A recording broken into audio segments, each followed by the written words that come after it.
and welcome to the first video in the Discovering Your Energetic Wheel of the Year series. First of all, thank you so much for joining me today. I appreciate you all being here, spending your day with me, or night, whatever time of day it is when you watch this video, and hanging out with me to discuss my associations with the Wheel of the Year and how I came about these discovering these associations, and how you can go forth and create your own energetic Wheel of the Year. I appreciate you so much, and thank you for being here.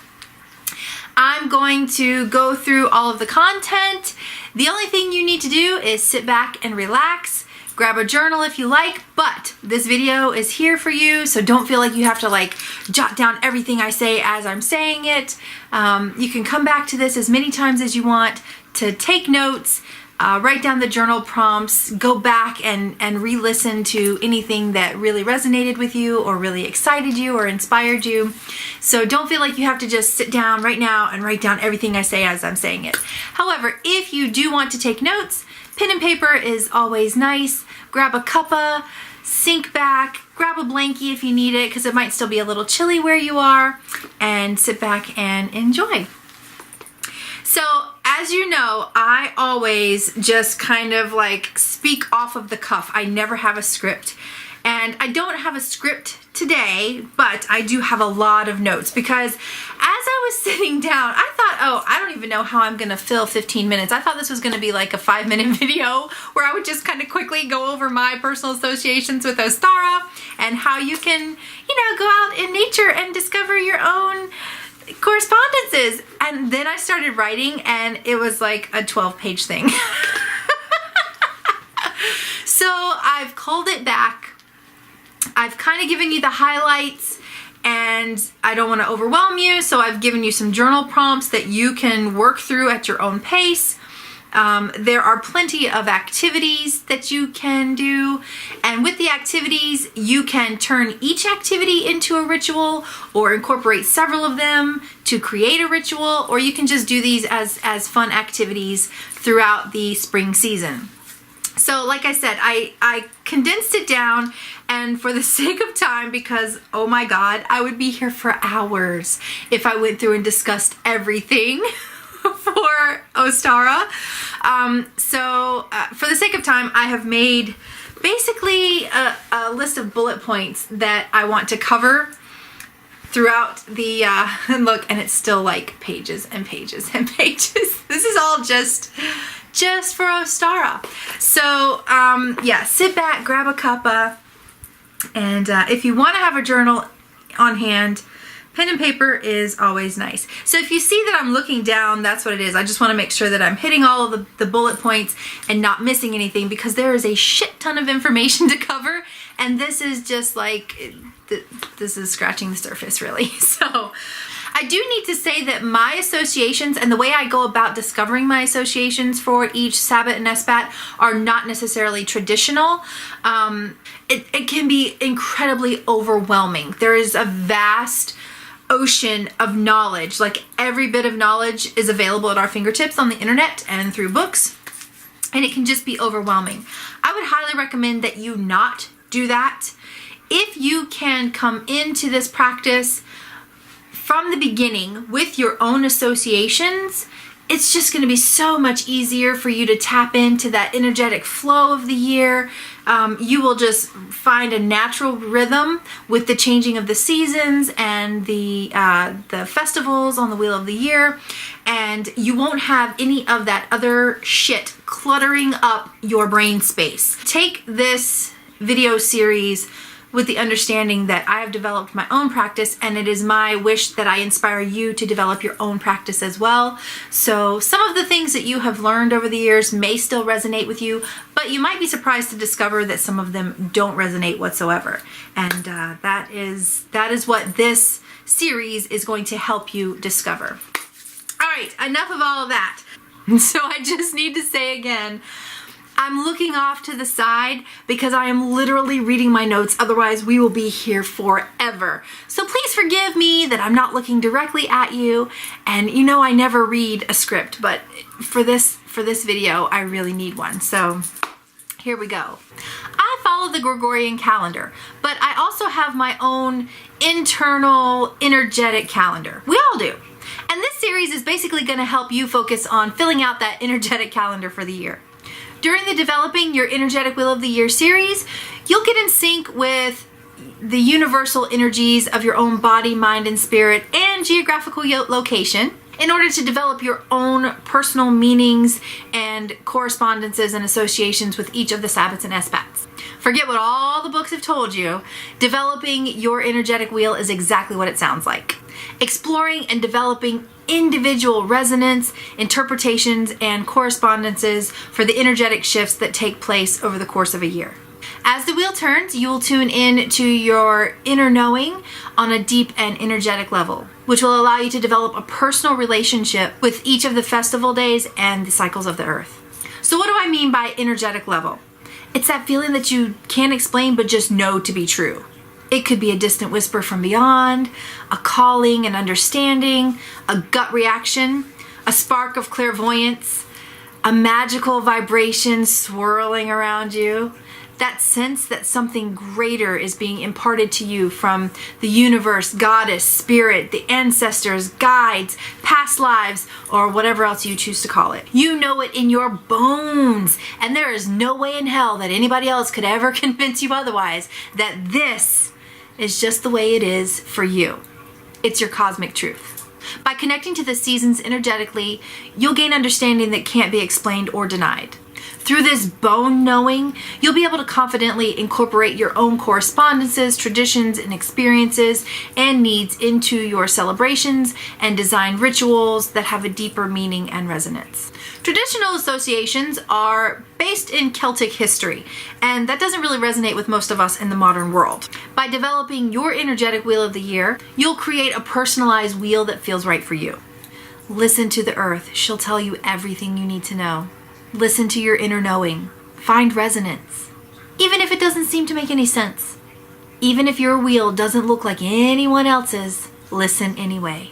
This is your practice, and therefore it only needs to make sense to you. It only needs to resonate with you. So now I want to share some of my personal meanings and correspondences for Ostara.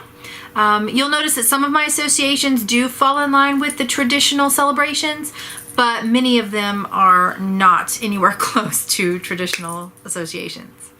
And that's really what I want you to take away from this series. I've developed all of these ideas for myself from my own observations, and I'm hoping that it's going to inspire you to do the same thing. As with everything I share, these are my personal associations for Ostara, so please take what resonates and leave the rest. Like I said in the beginning, I follow the Gregorian calendar, but I also have my own internal energetic calendar. And a few years ago, I started taking note and journaling about how I felt during the change of the seasons. While January is the beginning of a new calendar year, I don't personally feel like it's a time of new beginnings. And traditionally, Imbolc is the beginning of spring. That's what marks the beginning of spring, and therefore, new beginnings. However, that just doesn't work for me either. It's still too fucking cold and dark, and I'm still focused on deeper, more internal aspects. I do feel the desire to start planning, preparing, and thinking ahead, but no action is taken. Ostara, on the other hand, is where I truly begin to feel the activation under the soil, the awakening, like I'm coming back to life after a long, dark hibernation. For me, Ostara is that time of action and new beginnings. Planting the seeds, tending them, and focusing on what I want to grow for the year ahead. Ostara is the beginning of my energetic year. Yay! Happy New Year! I see hints of spring, and the closer it gets, the more I crave the warmth and the sunlight. At this point, we're about a week away from Ostara, and I am willing it to be spring. I've been looking internally since Samhain, but now it's Ostara and I'm ready to emerge. Ostara is about light and light. Sunlight, lightweight, light colors, light thoughts, light feelings, lightening your load, lessening your burdens, finding happiness, seeking joy, buoyancy, lifted spirits, and high energy. Ostara is about forward movement, the spark, shedding layers, re-emerging, transformation, being seen, a stirring inside to break free, being outside, being in nature, going for walks, opening the windows and allowing that fresh, warm spring breeze to circulate and clear the energy in your home and in your spirit. Listen to the birds. Pay attention. There are major shifts happening. Some are subtle and some are like bang. But nature is active again. The green is returning. The flowers are blooming. The sun is brighter, the days are longer, and there is just more energy. Ostara is planting, beginning, taking those first steps, putting the plan you created at Imbolc into action. My color for Ostara is yellow, yellow, yellow. Oh my God, when the dandelions start popping up, I know it's close to spring and I get super excited. I'm sure you're wondering, how did I come to these associations? It didn't just come to me overnight. I didn't read this in some book.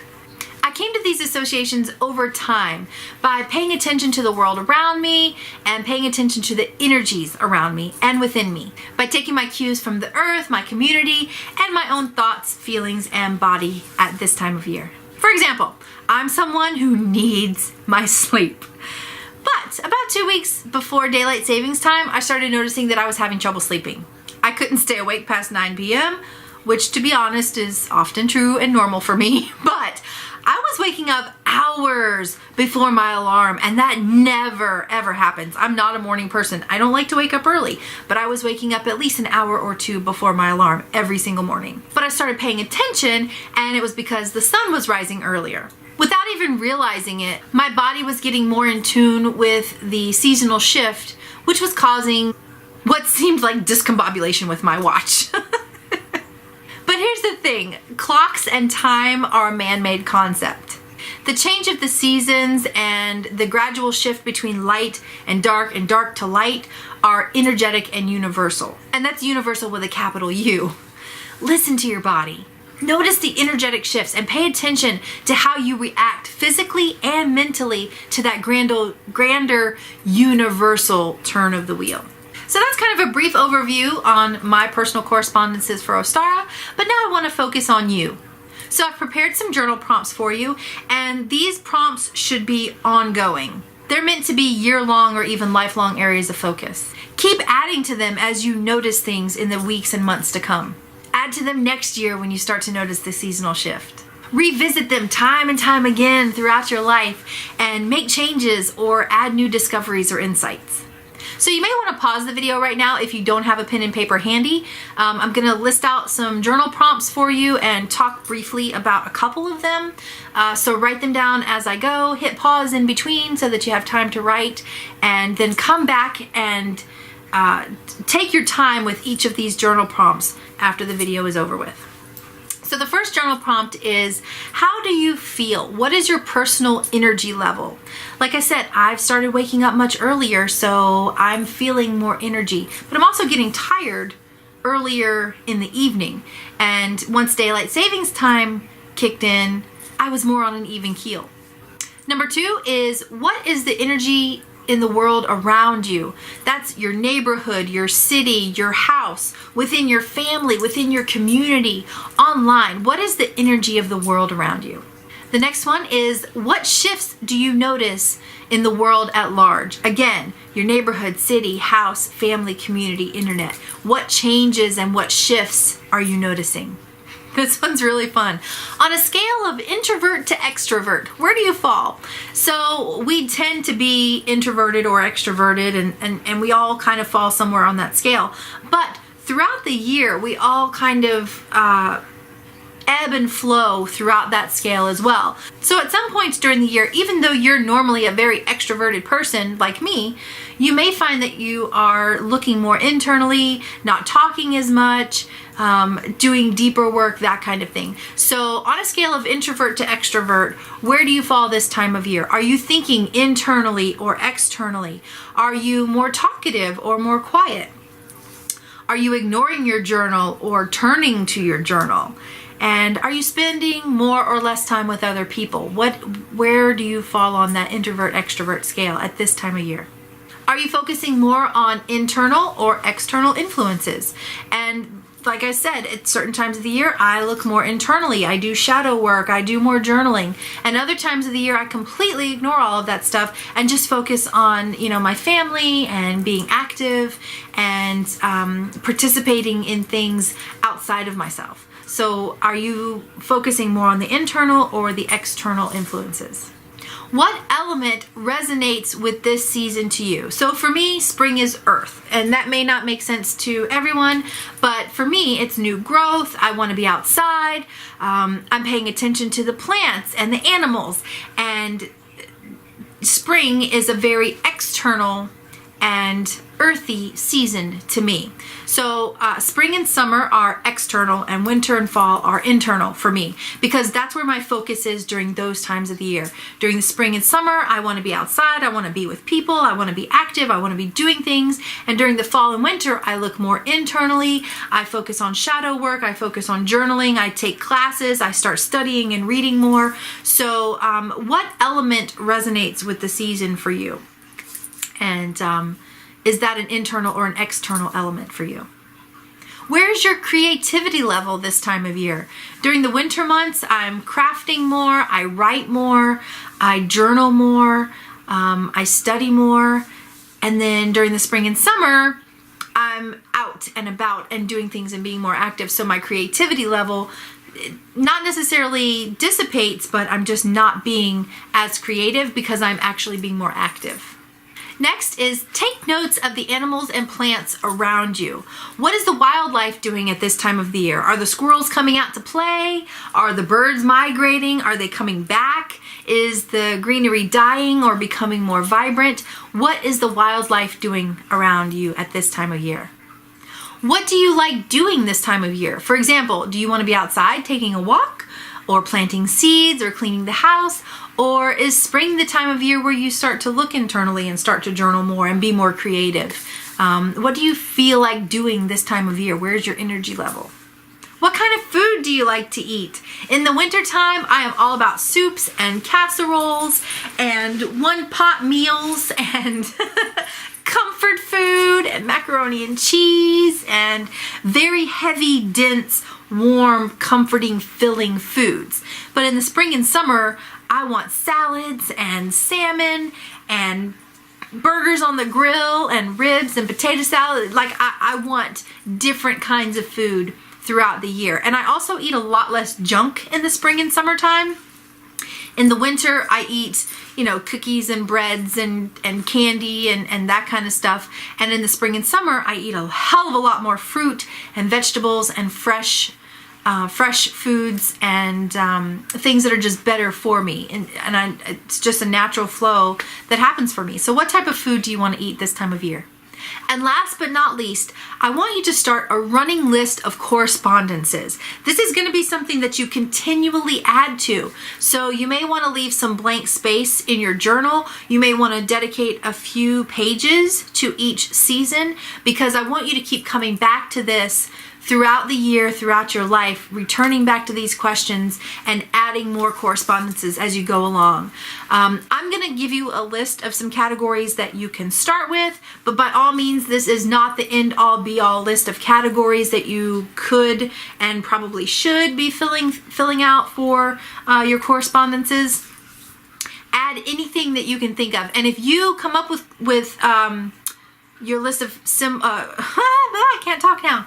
Anything that you come up with that is outside of this list, please share it in the Cosmic Gathering place, because the more ideas that we have, the more ideas that we share, the more we can create our own energetic wheel of the year, and the more fine-tuned our personal connection can be to that cycle.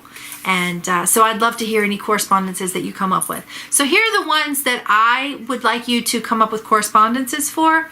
Again, if you think of others, add them to the Cosmic Gathering Place group. So write a list of correspondences for things that represent or make you think of or make you feel like spring under the following categories. Symbols like bunnies and Easter eggs and daffodils. I mean, those symbols fall into other categories, but those things are symbols of spring. But then you can break down symbols into more refined categories, such as colors, herbs, plants, animals, decor, foods, stones, clothing items, feelings, scents, etc. Anytime you recognize that bone-knowing connection to something that signifies spring, add it to your list. Anytime you think of a new category, start it in your list and add items to it as they come to you. It will be an internal gut feeling, that bone knowing that this corresponds with the season of spring. And you can take this as far as you like. Or if you want, you can just come up with like 3 items for each category, whatever works for you. But I really would love to see you come back to this year after year and throughout the year and add more items as you go along. Many of these journal prompts are going to be exactly the same throughout every episode in the series. There may be a different journal prompt or 2 for each different season that comes along, but for the most part, these are going to be the questions that you're asking yourself throughout the entire year, because as the year changes, you will have different answers to the exact same questions. And even next year, whenever Ostara rolls around again, you may have different answers or more refined answers, especially as you're living with this deeper resonating group of associations. You may be able to answer these questions in a different and deeper way. So these are the questions that you're going to come back to again and again throughout this entire series. Okay, now for the fun part. These are some activities that you can do for Ostara, and like I said in the beginning, you can treat each one of these things as a ritual, or you can incorporate 2 or 3 of them and create a larger ritual, or you don't necessarily have to treat them ritualistically at all. You can just do these as fun activities for Ostara.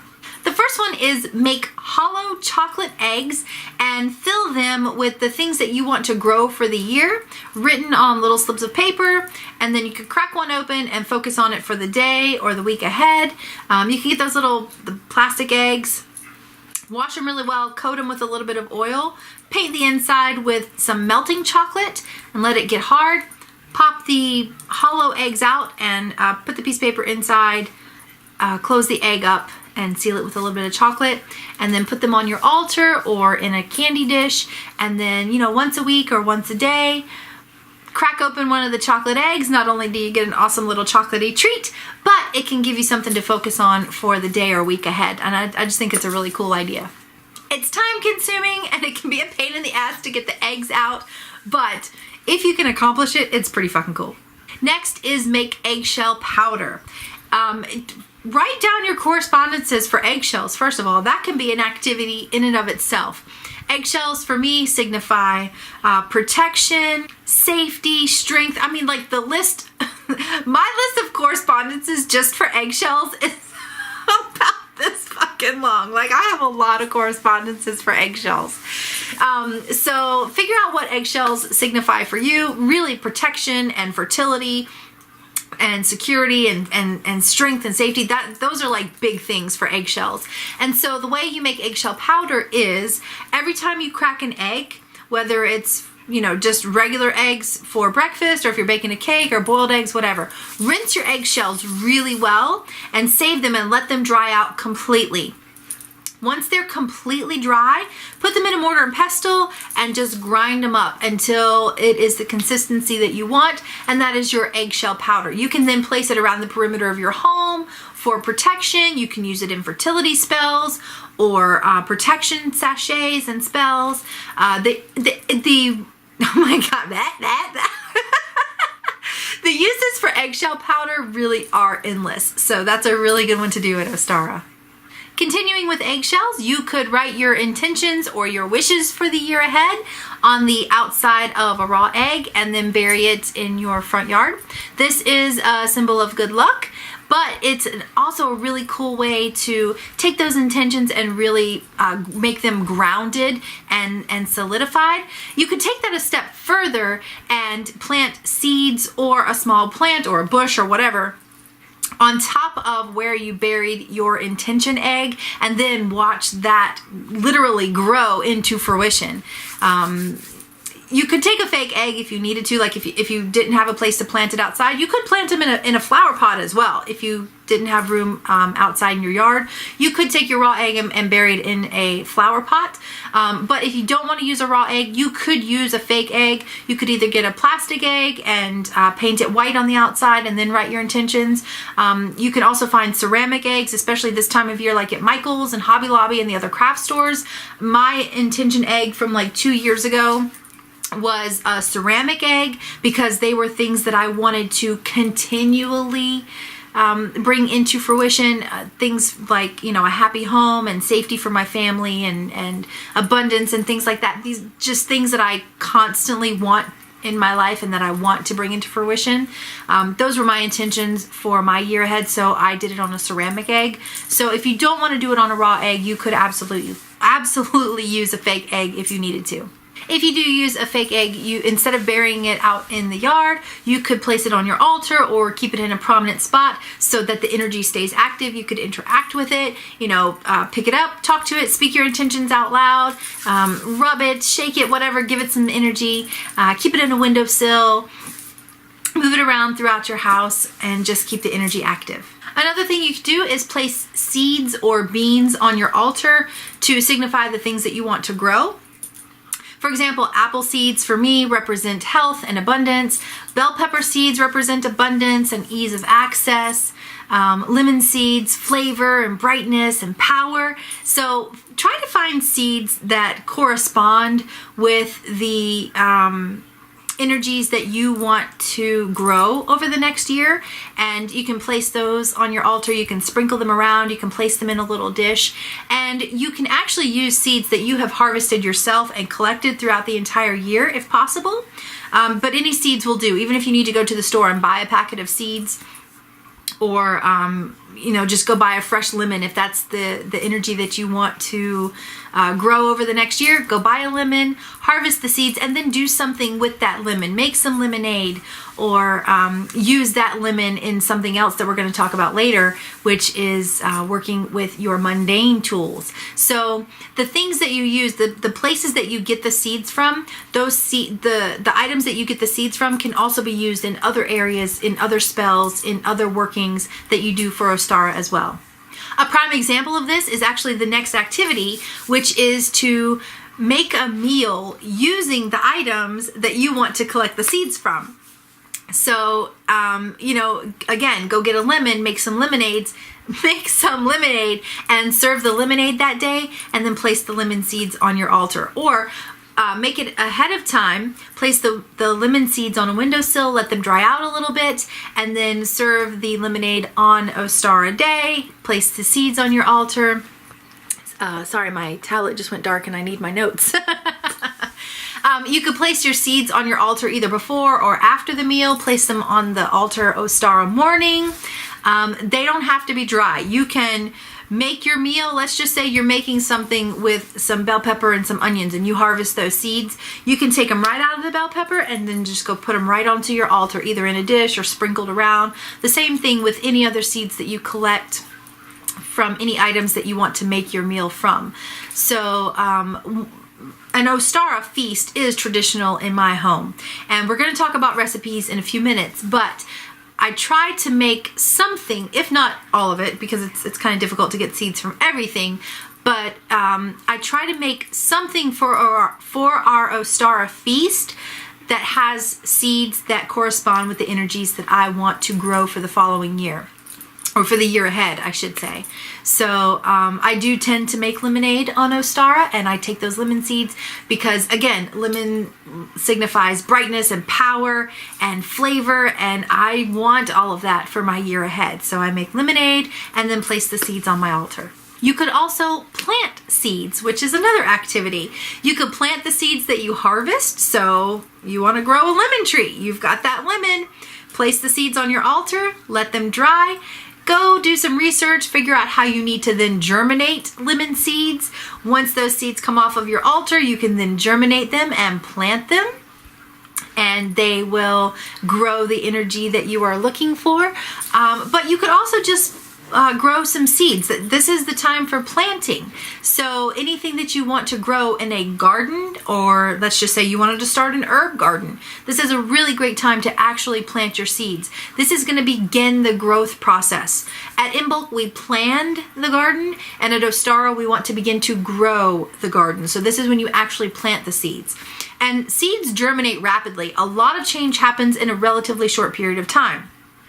So from the time the seeds are planted to the root development and leaf growth, it all happens very rapidly. Sometimes it's a few days, sometimes it's a couple of weeks, but that initial growth all takes place very rapidly. And so planting seeds at Ostara kind of gives your intention a little jump start and gets them growing for the year. Spring can be very windy, so another great activity to do is stand outside on a windy day and just let that breeze blow away anything that you want to be free of, or take that energy in and use that energy to draw whatever you want to yourself, or something that you want to embody. So stand outside and use the power of that wind, either to blow something away or to bring the power into you. Another activity that I do every InBulk is bake bread. You can find the link for my homemade bread. It is the best bread ever recipe in the comments down below. I will link the bread video. I walk you step by step through the entire process. It is seriously the best fucking bread on the planet. You can eat it by itself. You can even have peanut butter and jelly sandwiches on it. It's light, it's fluffy. I bake bread on almost every festival day, but definitely on Ostara. Did I say InBulk the first time? I do bake it on InBulk. I bake it on almost every festival, but I definitely bake bread on Ostara. If you don't want to bake a full loaf of bread, you could bake, cornbread, or get a little boxed bread recipe. You can look up a ton of recipes on Pinterest for bread, but I always bake bread on Ostara. Another thing that I always do for Ostara is scrub and cleanse my house. So I do full-on spring cleaning. I mean, I wipe down the walls, I clean the windows, I clean my carpets, not only vacuum, but like I clean my carpets. I scrub down the house, I wipe down the light switches, I clean the bathrooms, I sweep and mop the floors, I dust. I do full-on spring cleaning, and then I do full-on spring cleansing. So after I have cleaned the entire space, I go back and energetically cleanse the entire space. So I do full-on energetic spring cleaning. I smudge. Sometimes I use sage, sometimes I use Palo Santo, but I go through and I remove the negativity and then bring in the positivity. So I basically, I keep the windows open, let everything get out, and then I bring in good, new, positive energy, fresh energy. Another activity that you can do is update any magical protections around the home. So once I've cleaned the house and then I go through and cleanse the house, I go back and I update all of my protection around the house. I sweep out the negativity, I invite freshness and revitalize the positivity, and then I strengthen any protective measures that I've taken around the house. So like I have selenite above all of my doorways, I have amethyst in every room, in the windowsills. There are different things around the perimeter of my home, and I go back every Ostara and I take care of all of that magical protection and magical energetic cleaning as well, and update all of that. You could freshen up your space. You could change your sheets. You could rearrange furniture. You could change your curtains. Change your altar setup. Paint a room. Do something to freshen up your space. So not only are you cleaning and cleansing it, but you could also just make a change and make it fresh and new for the year ahead, or just for that season, or for the month. However often you like to freshen things up and change them around. Along with all of that, like I said, I keep the windows open, and this is something I do every Ostara, as long as the weather's permitting. If it's really stormy, I don't tend to do this, but or if it's really cold, I won't do it. But if I can, I will have every window and door open, and I open them as soon as I get up in the morning, and I don't close them until I go to bed. And I leave them open, let the fresh air come in, let the sunshine come in, and that goes along with that energetic clearing. And what I try to do is do all of that cleaning before Ostara. I don't like to spend all day Ostara cleaning. I like to bake my bread on Ostara day. I like to do my cleansing on Ostara day, but I try to do the cleaning the day before. So I'm trying to like do the removing the day before and then bringing in on the day of Ostara. So I'll do my spring cleaning, and then on Ostara day, I'll have all the windows open, and that's when I do the cleansing and the energetic stuff. I also cleanse and charge all of my magical items. I cleanse and charge all of my magical items on all 4 of the major cross quarter days. I do it on most of the full moons. Like, I will put my tarot decks and any spells that I'm working on under the full moonlight, but I also do it on every Sabbath and Esbat. So the entire wheel of the year, I am constantly working with all of my items, all of my magical items. I'm cleansing them, I'm charging them, I'm putting them in the moonlight of whatever moon phase it's in. It doesn't really matter at that point, because it's more about the energy of that season. So I'm charging them with the energy of that season. And it's also a good time to change out any divination tools or other magical items that you only work with seasonally. So rotate your tools as you rotate the wheel of the year, which is what I do. So that kind of goes back to that charging it with the season of the year. If you have tarot decks or magical tools that you only work with at certain times of the year, that's when you want to bring them out and charge them with that energy, because that's when you're going to be working with them. So referring back to what I said with the lemon, remember I said if you're going to do other things with the lemon, you could go buy a fresh lemon, cut it, take the seeds out, put them on your altar. And then you could use the lemon in another way. So if you're not going to make lemonade, or even if you do make lemonade, you can then still use the rest of the lemon to feed and care for your magical and mundane tools. So this is something that I also do on Ostara. I always oil my wood, and I feed and care for all of my mundane, magical, witchy tools, such as my kitchen spoons and my wooden cutting boards. So I have a lot of wood in my kitchen. I use a lot of wooden spoons. I have wooden cutting boards. And so on Ostara, I always go through and cleanse them. I wash them really well. I use salt and lemon peel. Like I'll just cut a lemon in half and use the whole lemon to go around. I scrub them really well with the salt and lemon and get them really clean.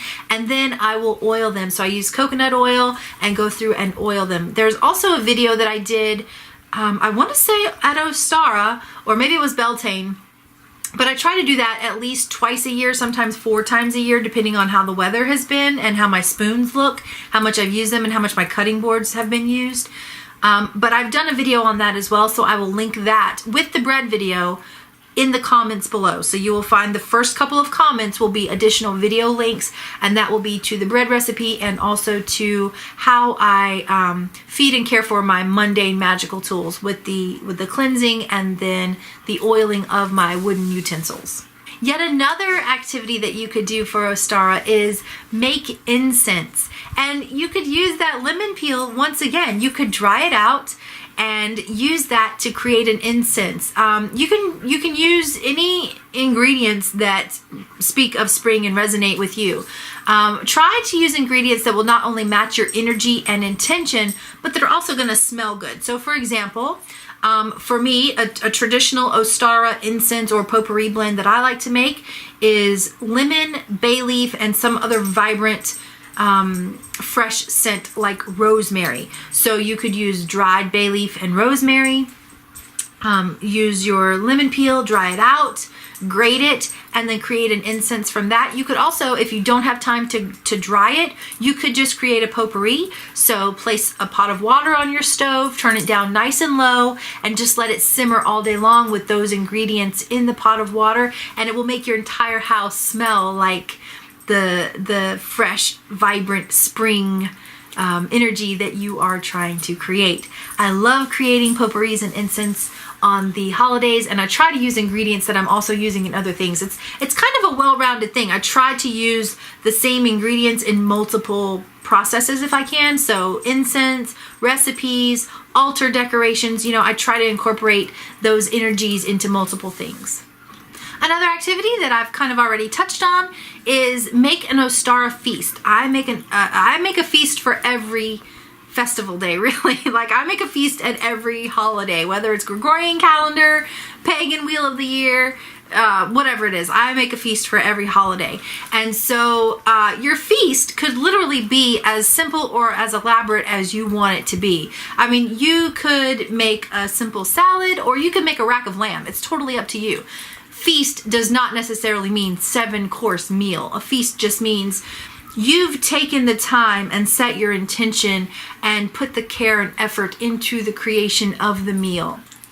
And when you sit down to eat that meal, you are eating it. You are present and you are in the moment and taking it in and enjoying it and savoring every bite as you go along. So again, you don't have to make a 7-course meal. It can be very simple, but an Ostara feast is highly recommended and really delicious. So you can find recipes all over the internet for Ostara foods. I think hot cross, but maybe these are in both. I don't do traditional recipes at the certain times of the year, so I'm probably not the best person to ask for traditional recipes, but if you do traditional Ostara recipes, if you Google search that, or if you go on Pinterest, you will find a shit ton of recipes. You will find a lot of bread recipes that way. I tend to make like a whole chicken. I will either cook a whole chicken or maybe some Cornish hens. If the weather is really nice and if we're having a really warm day, then I will absolutely grill out. We will do burgers on the grill or ribs on the grill with potato salad, or grilled chicken salad. I've made grilled chicken salad. I try to prepare my feast with whatever is seasonally appropriate. So certain foods are coming into season at the beginning of spring, and I try to create a feast appropriate for the season. If it's cold outside, like if it's still too chilly to be outside grilling or to eat outside, that's another thing. We will eat outside. I will make the feast, and then if we can, we will eat, outside or do a picnic or something like that, maybe on the beach. And if it's just too cold for that, I will probably bake a whole chicken, maybe some, like a stew, not a stew, but what's it called? Like beef stew, how you do the beef and the potatoes and the carrots and the onions all together. I don't eat beef, but I will do a whole chicken that way. So cut up some potatoes and carrots and onions and celery, put it around your whole chicken, cover it with foil, and then just let it slowly bake all day long. Your house will smell fucking incredible, and you will have a delicious feast for dinner. It's a one-pot meal. It's done. So Ostara feast is highly, highly, highly recommended, but don't overthink it and don't think it has to be a 7-course meal, because it doesn't. Another thing I do pretty much every season is change my altar decor. I will change my setup. I will change my decor. I will completely remove everything from the altar, wipe it down, anoint the altar, add new decorative elements. There are some things that stay on my altar all year round, and those go back on, but they have been cleaned, they have been cleansed, they get some tender love and care, and then they get placed back on the altar along with some new items that go along with the current season. You could also set up an altar outside. If you have a favorite tree or a spot on your back porch, you could set up a little altar outside. You could also leave an offering outside at the base of a tree, or in another area that you tend to leave your offerings. So yeah, changing up your altar is a really good thing to do at every turn of the wheel, but definitely at Ostara, because it is that whole new beginnings, that freshness, that vibrancy, and you want it to be a nice, clean, fresh space. Just a couple more things. I know I've been talking forever. Let me just grab a drink. Okay. All right. So yeah, leave an offering outside. You could make a bird's nest. You could gather some sticks and grass and other items from outside and make a little bird's nest that you could then put on your altar. If you can't make one, you could go buy one. You could even get like a little wicker basket that could represent a bird's nest. And then you could fill that bird's nest with Easter eggs or candy or an offering or some natural items that you've collected, maybe on a nature walk. And then place it on your altar. Place it in a place of prominence that you can see it, so that it can remind you of that that freshness, that new beginnings, those little baby birds that are going to be born, that hominess, that safety, whatever a bird's nest represents to you. Ostara is a really great time to either make one or create one using items that you have purchased or collected. You can make a spring playlist. My music taste kind of ebbs and flows throughout the year as well. So during the winter months, I listen to like slow, sappy, sad music because it's an internal time for me. It's very emotional and, I'm reflecting. And so my music tends to reflect that mindset. And so in the spring, my music kind of shifts and I get more into the happy songs and the songs that make me feel good and the songs that make me want to dance and the songs that you just want to blast when you're on a road trip, feet hanging out the window. I've never done that in my life, but you get my point. Like road trip, blasting, singing at the top of your lungs, that kind of music, that's what I like to play in the spring and summertime. So, you can add songs about awakening, waking up, coming alive, rebirth, the new year, new beginnings, or any other emotions or topics that kind of feel like spring to you. Some of my favorite artists that I listen to in the spring and summer, I listen to Dave the Bard and Kellyanna all year round. Those are just always playing in my house. But they have several songs that are really kind of focused for the wheel of the year. So it's actually it's spelled Dam the Bard, D-A-H-M, D-A-M-H. Let me look it up real quick because I don't want to tell you something wrong, because I absolutely love his music and I want to make sure that you can look him up properly. Dam, D-A-M-H, the Bard. And one of my favorite albums I love his voice. I love his vibe. I love everything about him. Antler Crowned and Standing Stone is a really good one. As Nature Intended. Kellyanna and Dave the Bard are both pagan artists. And so if you have never heard pagan music before, then I would highly recommend you go check them out. And they have songs that are specific to each seasonal celebration. So they have Ostara songs. I'm also really digging the Outlander soundtracks. I have a connection to Ireland and just that whole lush, green, vibrant energy that Ireland speaks of to me. And for some reason, the Outlander soundtrack just puts me right in that place. So I'm listening to the Outlander soundtrack. I'm also so in love with if I say this wrong, I'm so sorry, Laboratorium Piesny album. Dudes, oh my God, go check it out. It is spelled Laboratorium. Second word, Piesni. And it's a group of women, I believe they're from Poland, who do this chanting, singing, just fucking magical thing with their voices. I don't know. I'm sure you've seen the video. It was all over Facebook where they're standing in this room and they're doing this chant song thing.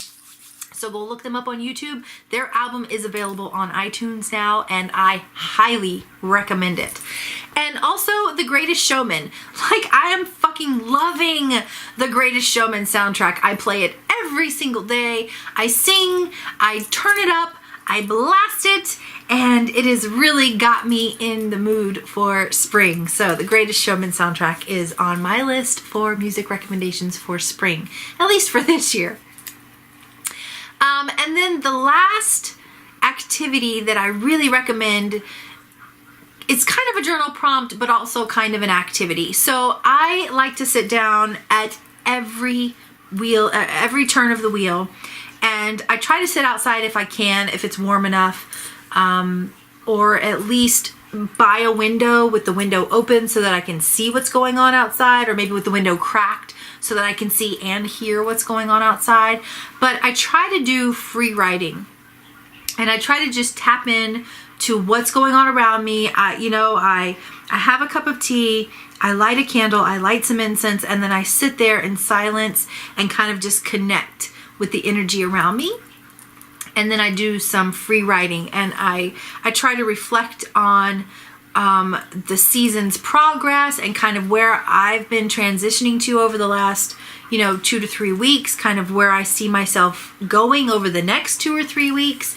And I try to do that every morning on a festival day. I try to just take at least 15-20 minutes and sit and journal about what I'm noticing, even if it's just, I saw a dandelion today, or I heard the birds chirping today, or whatever it is.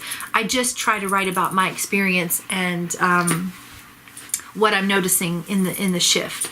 And then when you notice another shift, then that's when it's time to start asking these same questions about the next festival or season. So all of the journaling prompts, as you're doing your free writing, if you're noticing that it's shifting again, then that's when you know it's time to go back to those journaling prompts and start paying attention for the next turn of the wheel, because this is an ongoing process. And so, like I said, these prompts, you're going to come back to them again and again. And they may be the exact same prompts for every video that I post for the entire Wheel of the Year series.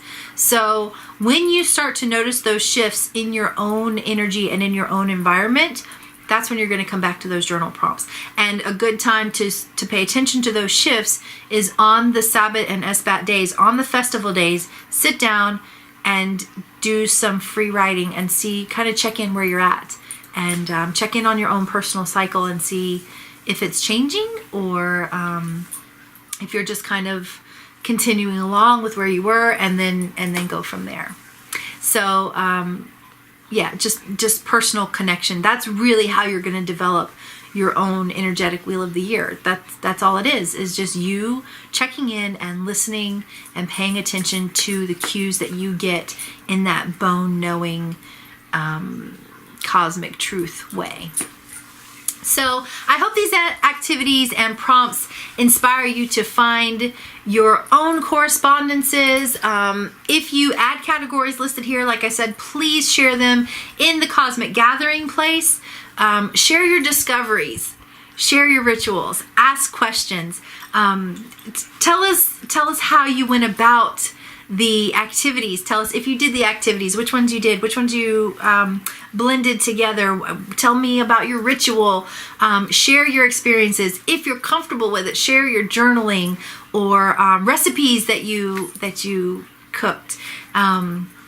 And then just join in the conversation. Actually, one other thing that I wanted to cover quickly, someone asked specifically about tarot spreads for Ostara. You can Google tarot spread for Ostara or Ostara tarot spread, and a ton of them will come up. But my kind of go-to thing is a 3-card spread. And so at each turn of the wheel, I would say think about 3 questions that you want to ask, or 3 areas that you want to focus on, and pull a card for each question or each focus area. So at the beginning of spring at Ostara, that is the time of new beginnings. That is the time of planting seeds. That is the time of growth and emergence, reemergence, those kinds of things. And so you could do a 3-card spread for what should I be planting, what area of focus should I be growing, and How can I reemerge and fully bloom? You know, these are the kinds of questions that you can ask at Ostara. Doesn't have to be complicated. I recommend doing at least a 3-card spread. You know, if you're going to do a daily draw, a 1-card pull can be plenty. But if you want to ask questions and get more in depth, then I recommend a 3-card spread. Just think about the things, or you like if you have a specific area that you already are focusing on, think about questions that you want answered in that thing. I am focusing on growing my business. So let's just say you're going to grow your personal business. So then you would ask the 3 questions. You know, how can I grow my business? What obstacles do I need to overcome? And what areas need watering? You know, things like that. So you can easily create your own 3-card spread. You know, have a focus area and ask 3 questions, or ask questions or ask what focus areas you should be paying attention to. But again, totally look up Ostara tarot spreads, because you can find very elaborate spreads.